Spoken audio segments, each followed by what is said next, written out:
Halos lahat ng tao alam kung paano baguhin ang buhay nila. Pero karamihan hindi pa rin nagbabago. Gustong magkaroon ng magandang katawan, mas maraming pera, mas magandang relasyon, mas mataas na respeto.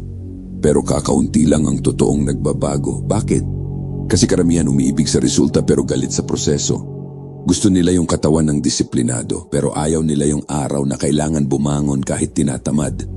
Gusto nila yung buhay ng matagumpay pero ayaw nila yung taon na walang nakakakita habang tahimik silang nagsasakripisyo. Akala nila may sikreto, akala may shortcut. Pero kadalasan yung taong tinitingala mo ngayon, ginawa lang niya ng paulit-ulit yung mga bagay na matagal mo nang iniiwasan. Hindi ka kulang sa impormasyon, alam mo na ang dapat gawin. Pero bakit hindi mo ginagawa? Dahil iba ang may alam sa may disiplina. At yan ang unang katotohanan kailangan mong tanggapin. Hindi libre ang pagbabago. Lahat ng gusto mong makuha sa buhay may hinihinging kapalit. Gusto mo ng lakas, kailangan mong tanggapin ang sakit, pawis at oras. Gusto mo ng mas magandang kinabukasan, bayaran mo ng sakripisyo ngayon. Pero marami ang gusto makipagtawaran. Gusto nila yung bunga pero ayaw nilang magtanim. Gusto nila yung ani pero ayaw dumihan ng kamay. At pagkatapos magtataka sila kung bakit walang nagbabago. Ang mundo hindi gumagana sa gusto mo. Gumagana ito sa kung ano ang paulit-ulit mong ginagawa. Kung araw-araw mong pinipili ang madali, huwag kang magulat kapag naging mahirap ang buhay mo. Dahil ang comfort, tahimik yan manira. Hindi ka niya sisirain agad, hindi ka gigising bukas na wasak na ang buhay mo. Mas mabagal siya. Isang palusot, isang nasayang na araw, isang pangakong hindi mo tinupad sa sarili mo. Hanggang isang araw titingin ka sa salamin at hindi mo nakilala yung taong kaharap mo. Hindi dahil isang malaking pagkakamali ang ginawa mo, kundi dahil hinayaan mong manalo ang maliliit na pagkakamali araw-araw. Kaya tigilan mo ang paghahanap ng madaling daan. Hindi ka binuo ng Diyos para habulin lang ang sarap at takasan ng hirap. May mga bagay sa loob mo na hindi lalabas habang komportable ka. May lakas na mabubuo lang kapag may bigat kang binubuhat. May karakter na lalabas lang kapag sinusubok ka. Kaya kung gusto mong magbago, tanggapin mo muna ang presyo dahil lahat may kapalit. Pati ang walang ginagawa, may bayad din yan. Pangalawa, kalaban mo ang sarili mong palusot. Ito ang ayaw aminin ng karamihan. Madalas, hindi ibang tao ang pumipigil sa'yo. Hindi yung trabaho mo, hindi yung schedule, hindi yung sitwasyon. Sarili mong mga palusot. Ilang beses mo nang sinabi sa sarili mo, bukas na ako magsisimula. Kapag hindi na ako busy. Kapag ready na ako. Kapag motivated na ulit ako. Pero ilang bukas na ang dumaan, ilang plano na ang ginawa mo, ilang beses mo nang sinabi na seryoso ka na. At nandito ka pa rin, parehong problema, parehong dahilan, parehong cycle. Natutunan mong paniwalaan ang sarili mong kasinungalingan at delikado yan. Kasi ang pinakamahirap labanan na kasinungalingan ay yung galing mismo sa sarili mo. Kapag ibang tao ang nagsinungaling sa'yo, magagalit ka. Pero kapag sarili mo ang gumawa, tinatawag mong valid reason. Sabi mo pagod ka, pero kaya mong maglaro hanggang madaling araw. Sabi mo wala kang oras, pero alam mo kung ilang minuto ang nasasayang mo kakascroll. Yan ang masakit na katotohanan. Minsan hindi ka naghahanap ng solusyon, naghahanap ka lang ng dahilan para hindi ka makonsensya. At habang tumatagal, mas nagiging normal. Nasasanay kang sirain ang pangako mo sa sarili mo. Nasasanay magsimula tapos titigil, magsalita pero hindi kumikilos. Hanggang dumating ang panahon na kahit ikaw mismo, hindi mo na pinaniniwalaan ang sarili mo. Kaya ang unang kailangan mong ayusin, integridad sa sarili. Kapag sinabi mong gagawin mo, gawin mo. Kahit maliit, kahit walang nakakakita, dahil doon nagsisimula ang tunay na disiplina. Hindi sa malalaking pangarap, kundi sa maliit na sandali kung saan may dalawang pagpipilian ka. Gawin ang tama o gumawa ulit ng dahilan. Pangatlo, kailangan mong matutong maghirap. Ito ang realidad na maraming ayaw tanggapin. Walang buhay na walang hirap. Kaya ang tanong hindi kung mahihirapan ka ba. Ang tanong, anong klaseng hirap ang pipiliin mo? Mahirap gumising ng maaga para ayusin ang sarili mo, pero mahirap din gumising isang araw na hindi mo gusto kung sino ka na. Mahirap magdisiplina sa pera, pero mahirap din mabuhay na laging kinakain ng problema sa pera. Mahirap alagaan ang katawan mo, pero mahirap din dalhin ang katawan na pinabayaan mo ng ilang taon. Parehong mahirap, pero magkaiba ang bunga. Yung isang hirap binubuo ka, yung isa unti-unti kang sinisira. At karamihan hindi nila pinipili yung madali dahil mas maganda. Pinipili nila yun dahil mas mabilis ang ginhawa. Ganyan manloko ang comfort. Binibigyan ka niya ng konting sarap ngayon kapalit ng mas malaking problema bukas.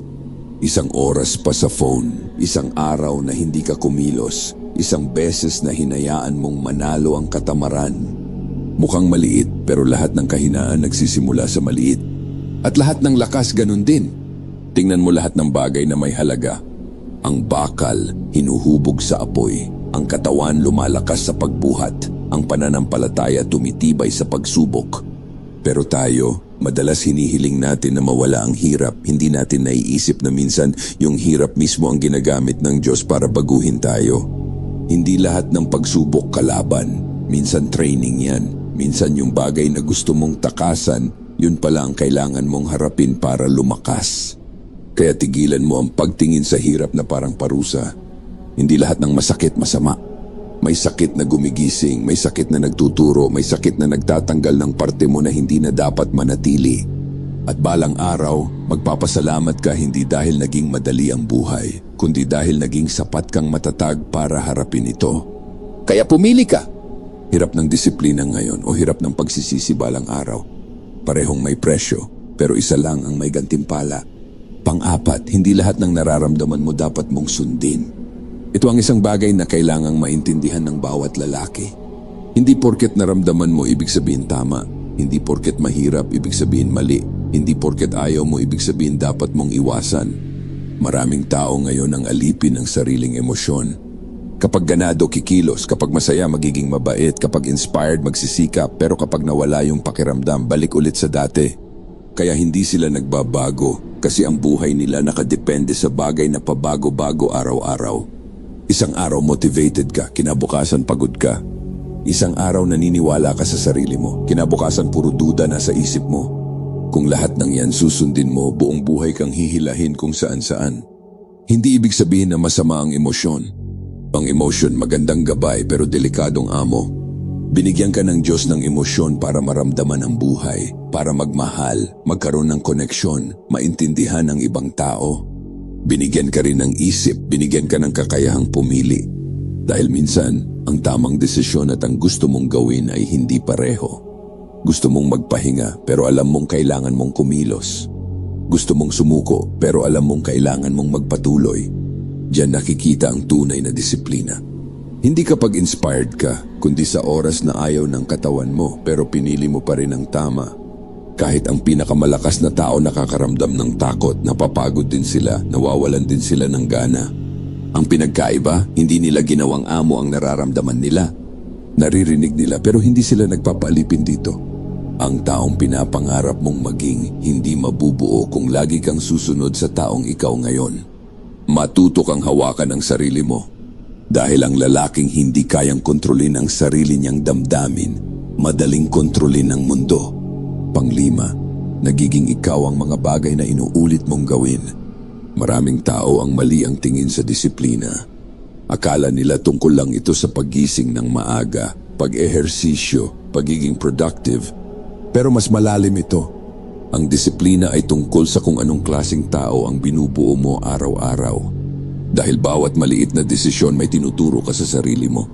Kapag sinabi mong kikilos ka pero hindi mo ginawa, may natututunan ka. Kapag nangako ka sa sarili mo pero sinira mo ulit, may natututunan ka. Unti-unti mong tinuturuan ang sarili mong hindi ka maaasahan. At yan ang dahilan kung bakit may mga taong nawawalan ng tiwala sa sarili nila. Dahil ilang taon na nilang pinapanood ang sarili nilang umatras. Pero ganito rin ang magandang balita. Kung natutunan mong mawalan ng tiwala sa sarili, pwede mo rin itong buuin ulit. Paano sa maliliit na panalo? Hindi sa salita, hindi sa plano, hindi sa panibagong motivation, kundi sa patunay. Sinabi mong gigising ka ng maaga, gawin mo. Sinabi mong mag-ehersisyo ka, gawin mo. Sinabi mong aalisin mo ang bagay na sumisira sa'yo, gawin mo. Kahit maliit, kahit walang pumapansin. Dahil bawat beses na tinutupad mo ang sinabi mo, may nabubuo. Respeto. Hindi galing sa ibang tao, kundi respeto sa sarili. Yung tahimik na kumpiyansa na alam mong kaya mong pagkatiwalaan ang sarili mo. At yan ang hindi nabibili, hindi nahihingi. Binubuo yan, isang desisyon, isang laban, isang araw.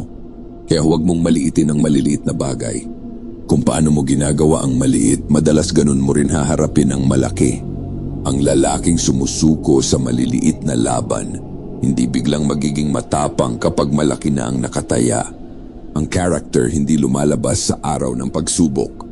Nabubunyag lang ito dahil matagal mo na itong binubuo bago pa dumating ang laban. Kaya ayusin ang kaya mong ayusin, gawin ang sinabi mong gagawin mo, at unti-unting patunayan sa sarili mo. Isa kang lalaking marunong tumupad. Dahil balang araw, hindi lang tanong kung nakuha mo lahat ng gusto mo sa buhay. Ang tanong, naging mabuting katiwala ka ba sa buhay na ipinagkatiwala sa'yo?